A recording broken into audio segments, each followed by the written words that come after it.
Hey everybody, welcome to Board Online, Board Offline. Today we're bringing you part 6 in our How to Play the Gambler's Chest expansion series for Kingdom Death Monster. Today we're covering Scouts.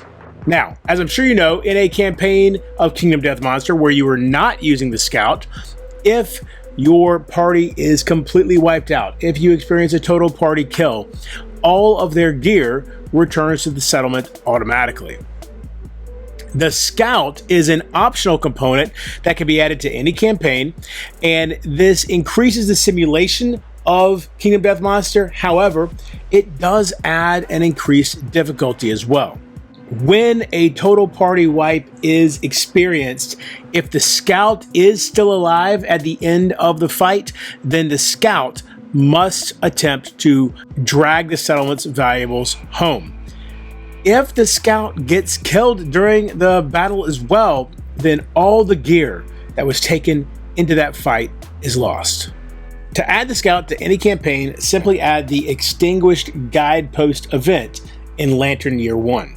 As you can see, it is already added to the People of the Dreamkeeper settlement sheet that comes with the Gambler's Chest expansion. Additionally, you'll need to replace the pictograph innovation with this version of it that has this symbol in the top left corner. Unlike many other additions to Kingdom Death Monster campaigns, it is strongly recommended you do not add the Scout mid-campaign. Anytime you experience a total party kill, you will need to use the Death Pact innovation. It instructs you to complete the story event Logistics of Death.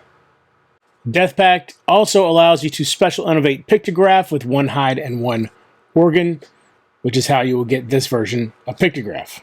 You will need to remove one basic hunt event from the hunt event deck and replace it with the Scout hunt event. When the Scout hunt event is revealed during a hunt, you'll need to progress to page 104 and 105 in the Gambler's Chest expansion rulebook and resolve a Scout hunt event from these two pages.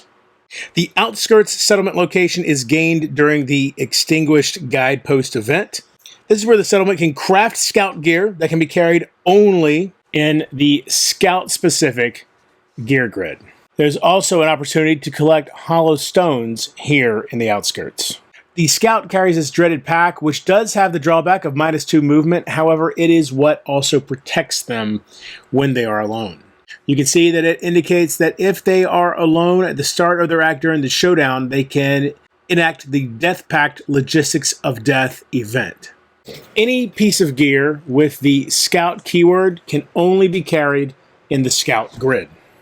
However, the Scout grid can hold other gear that is not specific to the Scout, except for cursed gear. The dreaded pack cannot abide cursed gear, and so if a Scout ever acquires cursed gear through any sort of event or whatever means, then that particular survivor can never again depart as the Scout.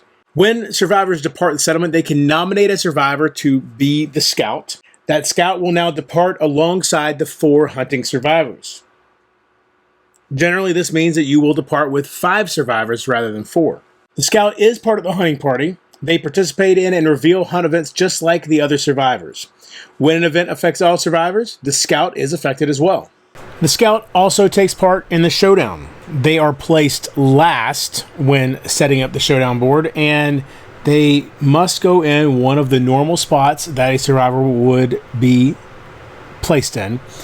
If you happen to be playing a Showdown where there's not enough spaces for an additional survivor, then place them as close as possible to one of the indicated spaces. The Scout is not any particular player's survivor and therefore does not gain an insanity bonus when a monster targets them. The stone face cloak gear worn by the Scout allows them to hide during the Showdown. The Scout is placed on the Hidden Face terrain card, and on the Showdown board, a Hidden Face terrain tile replaces them. While off the Showdown board on this terrain card, the scout cannot be targeted by the monster or suffer effects that the monster performs on all survivors. This terrain card also instructs you on how to return the scout to the board. When there is a total party kill and you're using the scout module, then you need to go to the Logistics of Death story event on page 140 and 141 of the Gambler's Chess expansion rulebook. If the party was facing a Nemesis monster, then they will use this table at the top, Recovery Team. If the party was fighting a quarry monster, then the Long Journey Home table is what you will use. If the scout is also dead at the end of the battle, then Lost to the Darkness is the table that will be used. It is exceedingly important to keep the scout alive. You may be tempted to use the scout to add a 5th survivor to the fight, but if the scout dies and the rest of the party dies too, then the dreaded pack is lost. This means that you cannot nominate a survivor from that point forward.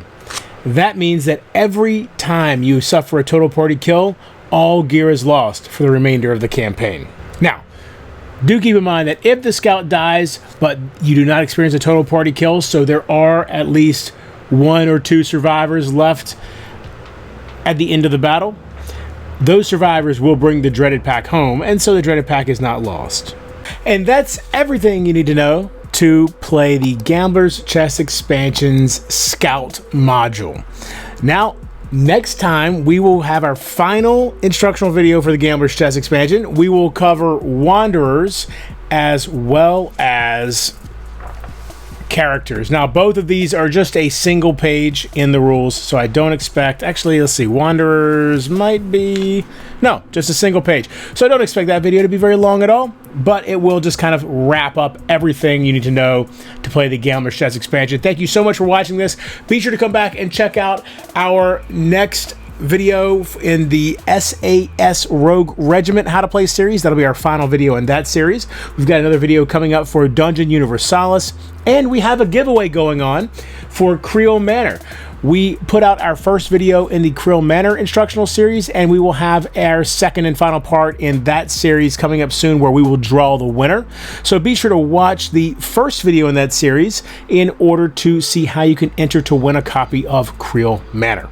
Thank you so much for watching. Be sure to like the video, subscribe to the channel, and until next time, if you're bored online, bored offline.